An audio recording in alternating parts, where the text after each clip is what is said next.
Hi students, आज हम discuss करेंगे एक्सरसाइज 11.5। अलजेब्रा का लास्ट एक्सरसाइज है। आज इसको डिस्कस करके एक्सरसाइज को ख़त्म कर लेते हैं। ठीक है, देखो, इक्वेशन एक ऐसा मैथमेटिकल एक एक्सप्रेशन होता है, वहाँ पर वेरिएबल के पास एक ही ऑप्शन से वो सॉल्यूशन निकल सकता है। 2, 3, 4, 5 वहाँ पर नहीं हो सकते हैं। ठीक है, तो वो होता है इक्वेशन। तो इक्वेशन का दो साइड होता है, एक होता है लेफ्ट हैंड साइड जिसको हम बोलते हैं LHS, और वहाँ पर होता है और एक पास होता है RHS जिसको हम राइट हैंड साइड बोलते हैं। ठीक है, बुक्स के मुताबिक इक्वेशन एक कंडीशन वेरिएबल का होता है जो it is satisfied only for a definite value for a variable. एक जो डेफिनेट वैल्यू होता है, वो जो एक वैल्यू होता है, वहाँ पर वो जो कॉन्सेप्ट का इक्वेशन वहाँ पर सॉल्व हो जाता है। ठीक है, तो ये होता है इक्वेशन।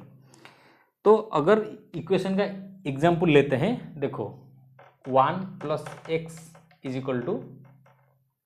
2। तो इसी इक्वेशन को सॉल्व करने के लिए हमको x की जगह पर 2, 3, 4, 5, 7, 8, 9, 10, 1, 2 जो भी बैठा सकते हो। क्या आप अपनी मर्जी से बैठा सकते हो क्या? नहीं। अगर 1 + x के जगह पर 1 ही बैठाओगे तो यहाँ पर इक्वेशन सॉल्व हो जाएगा। तो ये होता है इक्वेशन। x की जगह पर आप मनमर्जी से कुछ भी नंबर नहीं डाल सकते हो 1 की अलावा। तो ये होता है एक बहुत सा सिंपल इक्वेशन। ठीक है, तो नेक्स्ट हम चलते हैं, इक्वेशन का थ्योरी समझ लिया। नेक्स्ट हम चलते हैं question number first. Question number first में क्या दिया हुआ है कि आपको बहुत सारे इक्वेशन दिया हुआ है, वहाँ पर वेरिएबल है कि नहीं है बताना है, कौन सा वेरिएबल है बताना है, और जो वो इक्वेशन है वो कौन से कंडीशन में एग्जिस्ट करता है, यानी कि LHS कहाँ पर ग्रेटर देन है, कहाँ पर लेसर देन है, और कहाँ पर इक्वल है। तो इक्वेशन एग्जिस्ट करता है कि नहीं करता है, वो आपको सारी चीज़ आपको बताना है। तो मैंने यहाँ पर जी तक कर लिया है, आप बाकी सारा खुद करो, क्योंकि यहाँ पर मैंने कर भी दिया तो क्या फ़ायदा, आपका तो दिमाग का एक्सरसाइज होना चाहिए ना। तो इसलिए मैं बाकी को छोड़ रहा हूँ, मैं करना चाहिए तो कर दिया होता। ठीक है, नेक्स्ट चलते हैं। देखो क्वेश्चन नंबर ए में देखो 17 = x + 7। देखो यहाँ पर मैंने शॉर्ट में लिखा है वेरिएबल को VAR, है। ठीक है, यहाँ पर मेरा हैंडराइटिंग थोड़ा बहुत खराब है। VAR, ठीक है, वेरिएबल है x। यहाँ पर देखो 17 = x + 7, और इक्वेशन ये एग्जिस्ट करता है, यानी कि यहाँ पर मैंने लिखा है इक्वेशन LHS = RHS, यानी कि लेफ्ट हैंड साइड, यानी कि यहाँ पर लेफ्ट हैंड साइड कौन है, 17 है LHS, x + 7 है RHS। ठीक है, नेक्स्ट हम चलते हैं क्वेश्चन नंबर बी में। देखो क्वेश्चन नंबर बी एक इक्वेशन नहीं है, क्योंकि यहाँ पर इक्वल साइन नहीं दिया हुआ है, यहाँ पर ग्रेटर देन और लेसर देन दिया हुआ है। T-7 यहाँ पर क्या नो वेरिएबल। देखो यहाँ पर बी में जेहेतु जिसलिए इक्वेशन नहीं है, तो यहाँ पर वेरिएबल भी हम नहीं कंसिडर करते हैं, तो ये इक्वेशन नहीं है। डी में देखो फॉल्स इक्वेशन है, हाँ सी में फॉल्स इक्वेशन है। डी में देखो यहाँ पर वेरिएबल नहीं है, और ई में देखो इक्वेशन में वेरिएबल x है, एफ में भी वेरिएबल x है, और LHS = RHS है। जी में देखो 2m, देखो यहाँ पर एक नॉट एक इक्वेशन नहीं है, और LHS यहाँ पर लेसर देन है RHS से। ठीक है, तो ये होता है क्वेश्चन नंबर फर्स्ट। ठीक है, तो ये होता है क्या, देखो ये एक इक्वेशन नहीं है। ठीक है, तो इक्वेशन जिसलिए नहीं है, हाँ, ये यहाँ पर LHS लेसर देन होता है RHS से। नेक्स्ट हम देखते हैं 2n + 1। देखो यहाँ पर देखो ई में 2n + 1 = 11। यहाँ पर LHS ये है RHS, ये इक्वल है n वेरिएबल है, ठीक है। तो इसी तरह आपको क्वेश्चन नंबर 1 को सारा के सारा करना है। डाउट आएगा तो मुझे कमेंट सेक्शन में पूछो। नेक्स्ट हम चलते हैं क्वेश्चन नंबर 2।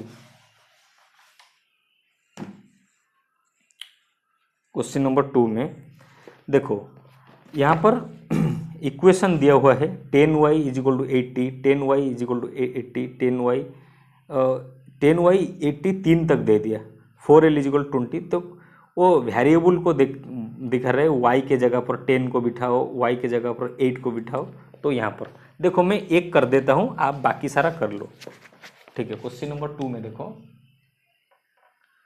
क्वेश्चन नंबर 2 में देखो 10 इंटू वाई की जगह पर बिठाना है 10, आंसर में आएगा 100, ठीक है। तो आंसर में आएगा 100, पर क्वेश्चन में देखो इक्वेशन में 10y इज इक्वल टू 80 दिया हुआ है। क्वेश्चन इक्वेशन के पार्ट में देखो 10y इज इक्वल टू 80 दिया हुआ है। तो ये क्या इक्वेशन सेटिस्फाई करता है? 10y इज इक्वल टू 80 दिया हुआ है क्वेश्चन में। देखो ये तो 10 इंटू 10 तो हो रहा है 100, 80 तो इक्वल नहीं है, तो ये इक्वेशन सेटिस्फाई नहीं करता है।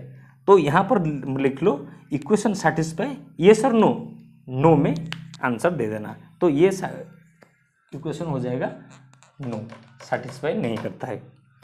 तो यहाँ पर देखो 10y बी में देखो ए हो गया, बी में देखो 10 into 8 is equal to 80, 10y is equal to 80 भी क्वेश्चन में दिया हुआ है, ये सेटिस्फाई करता है, ये हो गया यस। तो क्वेश्चन नंबर 2 हो गया खत्म, बाकी सारा आपको खुद करना है। क्वेश्चन नंबर 3 में चलो।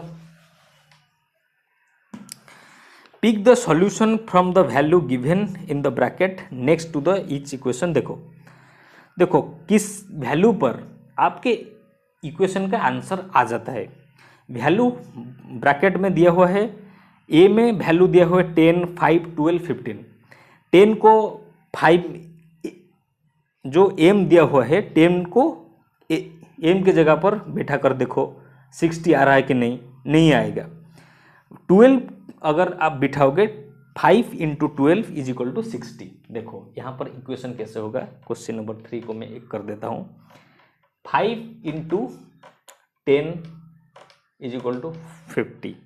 क्वेश्चन में दिया हुआ है 5m इज इक्वल टू क्या 60, ठीक है।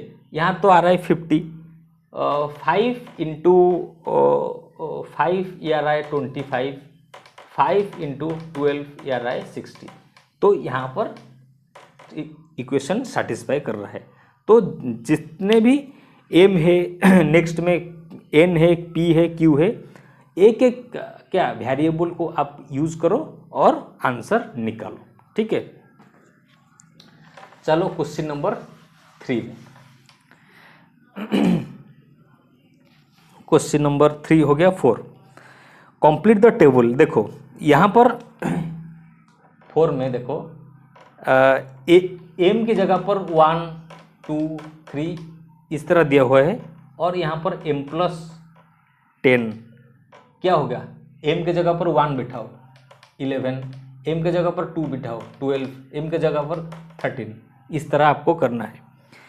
देखो यहाँ पर दिया हुआ है b में, ये हो गया a, b में दिया हुआ है t की जगह पर 3, 4 और 5, और 5t यानी कि 5 इंटू टी, टी की जगह पर 3 बसाओ, 5 इंटू 3 15, 5 इंटू 4 20, 5 इंटू 5 25। सी में देखो, सी में क्या दिया हुआ है, जेड की जगह पर क्या लिया है 8, 9 जेड की जगह पर, तो जेड बाई 3 क्या होगा, जेड बाई 3 होगा 2 टू द पावर 2 बाई 3, तो ये होगा 3। देखो यहाँ पर मिक्स्ड फ्रैक्शन मैंने आपको समझाया था प्रीवियस क्लास में। देखो अगर 8 8 8 को हम 3 से डिवाइड करेंगे तो कैसे 2/3 आएगा। तो आप मिक्स्ड फ्रैक्शन के चैप्टर में, मैंने प्रीवियस क्लासेस में समझाए, आप उस चैप्टर में जाकर देखो, ठीक है। क्वेश्चन नंबर डी में देखो क्या होगा। m देखो यहाँ पर क्वेश्चन में दिया हुआ है m की जगह पर 5 6, तो m - 7, m के जगह पर 5 को बिठाओ -2 आएगा, m के जगह पर 6 को बिठाओ -1। तो यहाँ इसी तरह आपको क्या नेक्स्ट में करते चलना है। तो नेक्स्ट दिया हुआ है एक रिडल, मैं इसको छोड़ देता हूँ, रिडल आप खुद सॉल्व करने की कोशिश करो। तो तब तक के लिए नेक्स्ट क्लास में नेक्स्ट एक चैप्टर शुरू करेंगे, तब तक के लिए बाय।